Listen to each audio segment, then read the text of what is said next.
안녕하세요. 오늘도 안경의 안경학과 박사 이항석입니다. 어렸을 때부터 유튜브 영상을 시청을 하다 보니까 예전보다 안경을 착용하는 연령이 낮아졌고 어린 연령층에서도 도수가 높은 친구들이 많아졌습니다. 자, 근데 우리 나이가 어린 친구들은 어때요? 안경 험하게 다루기도 하고 안경 부서뜨리기도 하고 장난을 많이 치니까 안경이 잘 휘어지기 마련이죠. 사실은 예전보다 얇고 깔끔한 메탈 안경들을 많이 선호하는데 연령대가 뭐 7세 미만에서는 메탈 안경을 사용하면 바로 부러지거나 바로 틀어지는 경우가 많아서 아직까지는 뿔테 안경을 많이 씁니다. 그리고 아이들이 좀 피해야 될 안경의 특징들도 있습니다. 오늘은 안경 6가지 브랜드를 제가 서로 비교를 하면서 아이들에게 어떤 게 좀 안전한지 피팅 포인트도 잘 들어보셔서 우리 아이한테 적합한 안경을 잘 쓰고 있는지도 한번 확인해 보면 좋을 것 같습니다. 자, 그럼 바로 시작해 보겠습니다.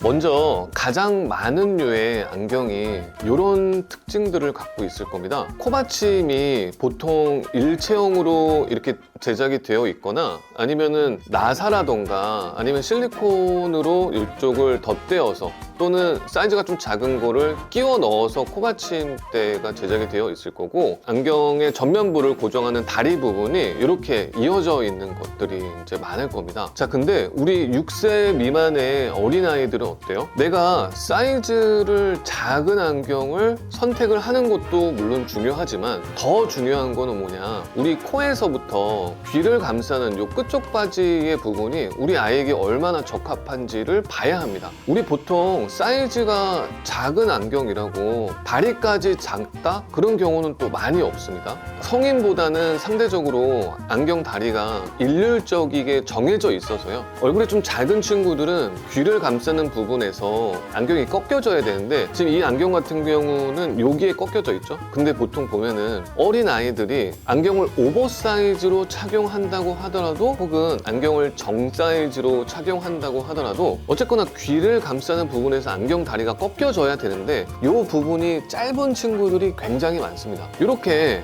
귀까지 거리가 짧아서 다리를 앞쪽에서 꺾어야 되는 경우에는 제가 한번 꺾어볼게요. 이렇게 약간 좀 앞쪽에서 꺾어야 되는 얼굴이 작은 친구들은요, 이 귀 뒤에서 꺾여지는 템플이 워낙 길이가 길다 보니까 안경을 쓰고 벗을 때 엄청 불편하게 됩니다. 자, 그리고 특히나 머리를 묶는 어린 여자애들 같은 경우에는 이런 안경들을 이제 착용하게 됐을 때 쓰다가 벗었다 할 때마다 이제 머리카락에 안경이 자꾸 걸리니까 뒤쪽이 자꾸 이제 올라갑니다. 어린아이들은 활동성이 좀 많기 때문에요, 타이트하게 조정을 하지 않으면 안경이 계속 줄줄줄줄 흘러내리고 그러면 우리 안경 렌즈의 광학 중심점이라고 하는 제일 선명하게 보이는 지점하고 나의 눈 위치하고 정확하게 일치를 딱 시켜줘야 되는데 그게 자꾸 틀어지다 보니까 부정확한 광학적인 효과가 잘 나기 마련이죠. 아이들에게 적합한 뿔테 안경, 그 첫 번째 요소는 이 템플을 커팅을 할 수 있냐 없냐, 그게 아이들에게 얼마나 편안하게 안경을 쓸 수 있는지 결정이 되는 것 같습니다. 자, 이렇게 보면요, 뿔테 안경 중에서는 버즈라고 하는 국내 브랜드 안경과 토마토라고 하는 국내 브랜드 안경, 이 두 가지 다 뿔테 안경인데 템플을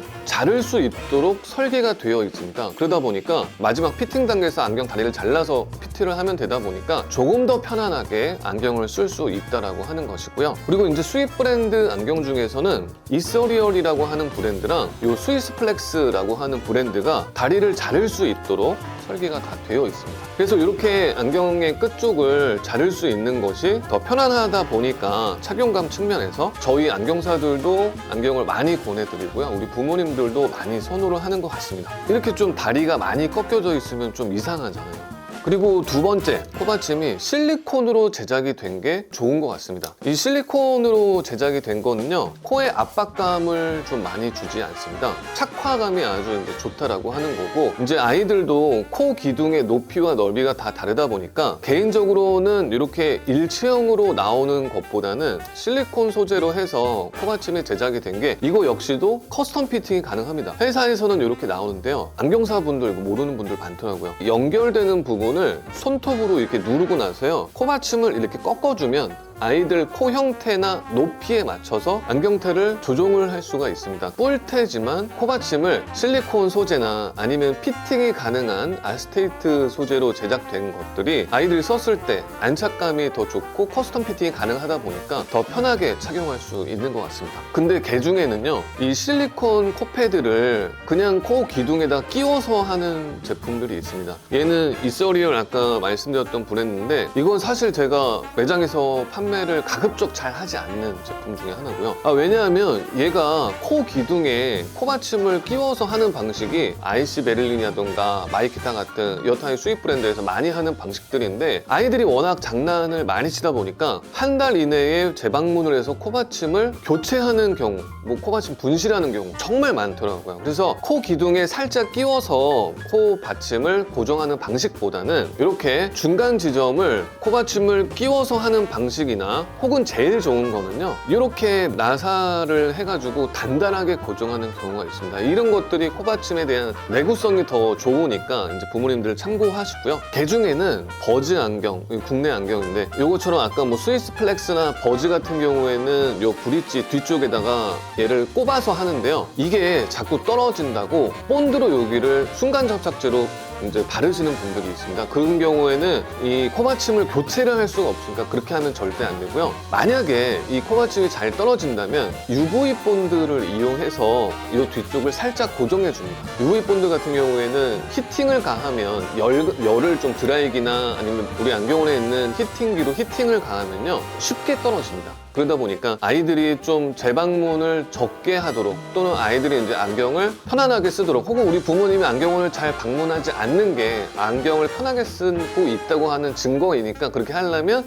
이 뒤쪽에 UV 본드 처리를 해가지고 제품을 이제 출고를 하면 되겠습니다. 그래서 어린이 안경 중에서 가장 판매가 많은 것은요, 이 수입 브랜드에서는 반박 불가 스위스 플렉스가 1티어, 가격은 34만 원이고요. 얘는 모양이 한 가지 모양인데 워낙에 소재가 플렉서블 하다 보니까 여러 모양을 커스텀을 할 수가 있습니다. 이 어린이 안경 중에서는 이 스위스 플렉스가 무게감도 정말 가볍고 내구성도 좋으면서 어떤 코의 압박감도 적기 때문에 가장 많이 판매를 하는 게 이 스위스 플렉스 안경이고요. 이거랑 유사하게 국내에서 출시된 게 이제 버즈 스마트 안경입니다. 얘는 가격이 제가 기억하기로 14만 8천 원이고요. 소재는 스위스 플렉스와 마찬가지로 굉장히 경량입니다. 근데 다만 스위스 플렉스와 다른 것은요, 스위스 플렉스는 전면부와 양쪽 다리 세 가지 파츠로 크게 구성이 되어 있는데 브릿지, 렌즈, 엔드피스, 템플, 이게 한 네 가지 파츠로 해서 제작이 되어 있습니다. 아이들이 장난을 워낙 많이 치고 안경을 파손하는 확률이 높다 보니까 좋은 것은 파츠별로 따로 구입이 가능하다. 파손이 되었을 때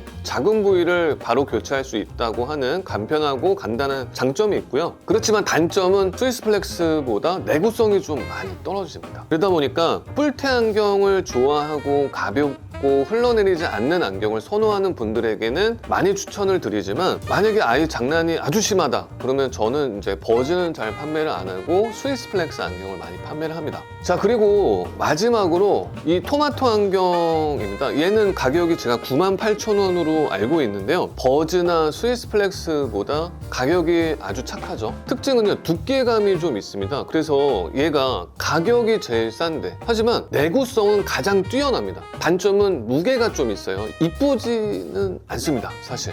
그렇지만 우리 연령대가 어린 친구들 장난을 워낙에 많이 치니까 안경 하나 구입해서 오래오래 좀 어느 정도는 썼으면 좋겠다, 아니면 우리 아이는 정말 너무 장난을 많이 치기 때문에 난 내구성 가장 강한 안경이 무엇보다 1번으로 좋다 라고 하면은 이 토마토 안경이 대체할 수 없는 안경 중에 하나니까 여러분들 참고하시기 바랍니다.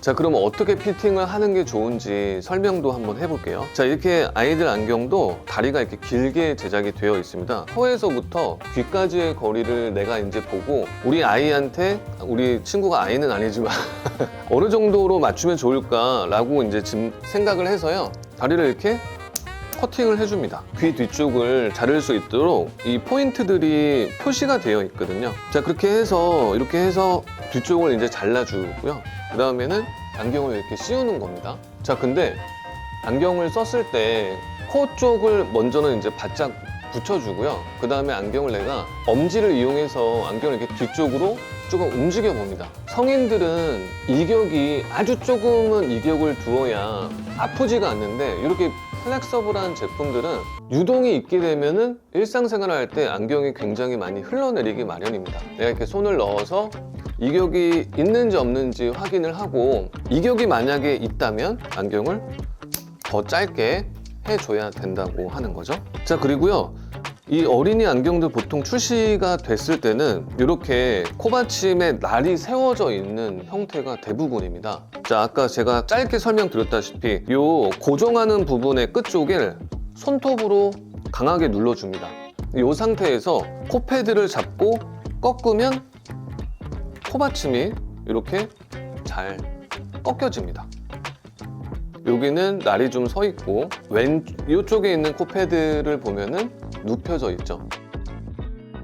어린아이들은 아직 코가 정확하게 세워져 있지 않다 보니 성인처럼 코가 세워져 있지 않다 보니까 이렇게 코패드를 눕혀서 조정을 해야 되는 경우가 대부분이기 때문에 이 부분들 참고하셔서 우리 아이가 이렇게 코패드가 날이 서 있는 걸 쓰고 있다 라고 하면은 근처 안경원에 가셔서 코패드를 이렇게 눕혀달라고 이제 말씀을 하시고요. 안경들 중에서 이렇게 끝쪽이 고리 형태로 되어 있는 것들이 있습니다. 근데 이런 것들은 귓바퀴 뒤쪽만 이렇게 닿으면요 이쪽이 상처가 생기고 아플 수가 있습니다. 귀가 꺾이는 이 부분에서 전체적으로 닿아야 되거든요. 이 부분들을 참고하셔서 귓바퀴는 전반적으로 골고루 눌려지면서 이 안쪽이 아이들의 두상에 맞게 안쪽으로 살짝은 감싸지는 방식으로 하여서 귓바퀴를 감싸고 머리 옆 측면을 안쪽으로 이렇게 감싸는 형태로 피팅을 해야 됩니다.